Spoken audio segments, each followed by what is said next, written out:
Because God actually owns Luke. It's not, we don't own Luke. We are just merely stewards of what we have here on earth. So our children are merely, we're just responsible for them down here. Anyway, how do we get the name Luke?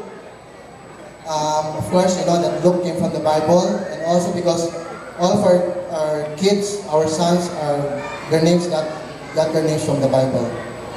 Anyway, can I request for everybody to all stand and let's pray? Just remind the audience that it's a very casual setting, and you are in front of utensils and plates, and so the temptation to make it into a very casual time is there, compounded by the natural celebration of the children at the back. You know, it makes for a very challenging time.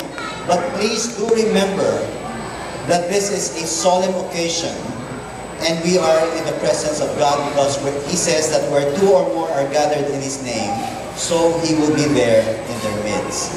So, who among you still remember, I don't know if they still do this, but there are times when singers take the mic and they say, I would like to dedicate this song to. Do they still do that? I don't know. When I was a kid, I used to hear that. But a child dedication, I guess, can be likened to that, in the sense that when you dedicate a song, it is really the speaker wanting to make special the person or the object of the dedication. So they want to thank, they want to acknowledge the love that they feel for that person, and to honor the person publicly by rendering the song. Now, a child dedication would be the parents expressing their gratitude to God for the blessing, that, in this case, of this guapo kid that you see the photos all over this place. His name is Luke Theodore T. Manapa. Okay? And it is really the parents also expressing their acknowledgement that the child is not theirs but God's, and so there is a trust involved in this whole process. And with the trust comes responsibility, and it is great responsibility as well.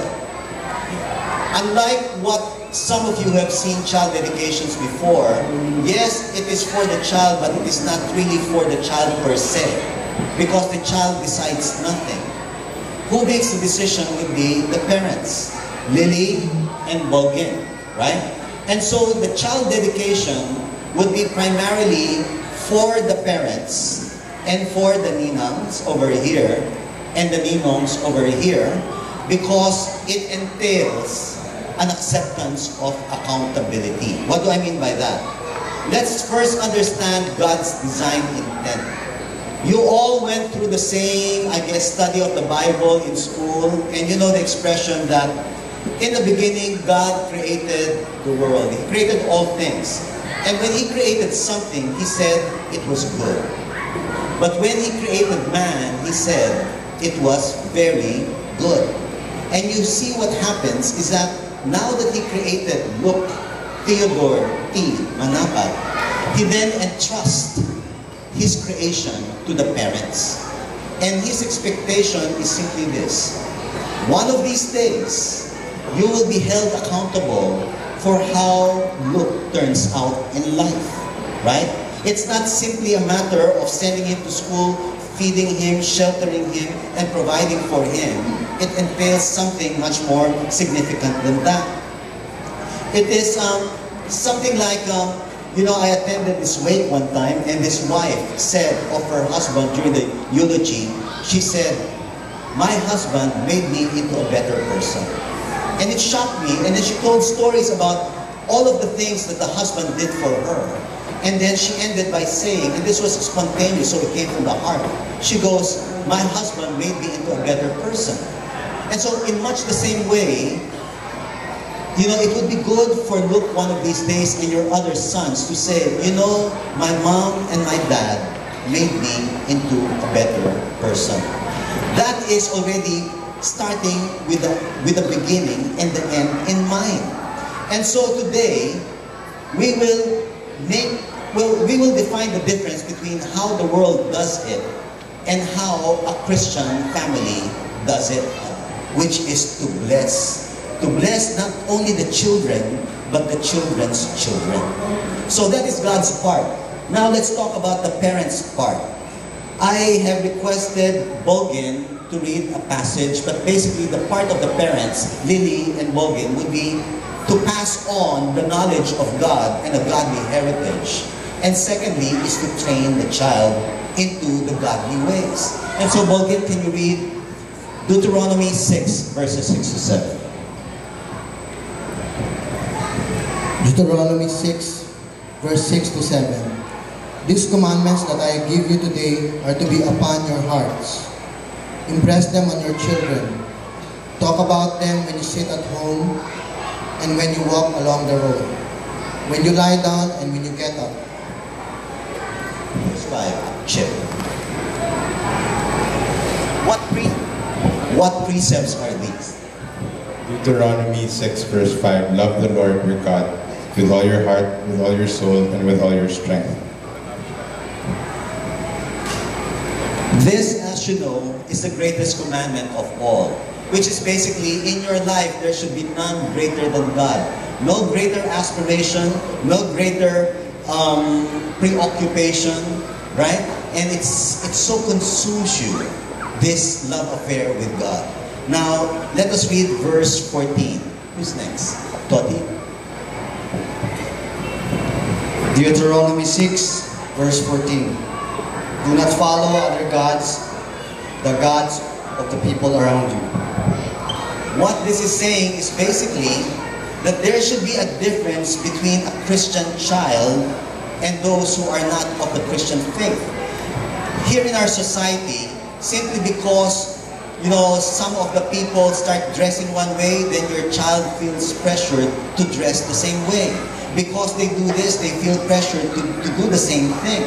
But if you really take the time to train your kid and to discipline and disciple your kid, they will feel confident that in spite of the peer pressure, they do not need to feel out of place because they know they're doing the right thing. Okay, verse 18. Evan? Do what is right and good in the Lord's sight, so that it may go well with you, and you may go in and take over the good land that the Lord promised on oath to your forefathers. See, another one of the commandments comes with a promise. It says that you should always teach your children to do what is right. More often than not, the people nowadays, they do what is expedient. They do what is convenient. They do what brings personal benefit. And oftentimes to do what is right entails sacrifice and pain and loss. But that is what the Lord expects. And when you do it, the Lord God will bless. So that would be passing on a godly heritage and knowledge. Now let's talk about training. Who's next? Proverbs 22 verse 6. Train a child in the way he should go, and when he is old, he will not turn from it. What it is saying is that mula pa, habang bata pa, you train the child already in the way he should go. Because one of these days when he grows up, that knowledge and that memory and that training will always be with him. Right?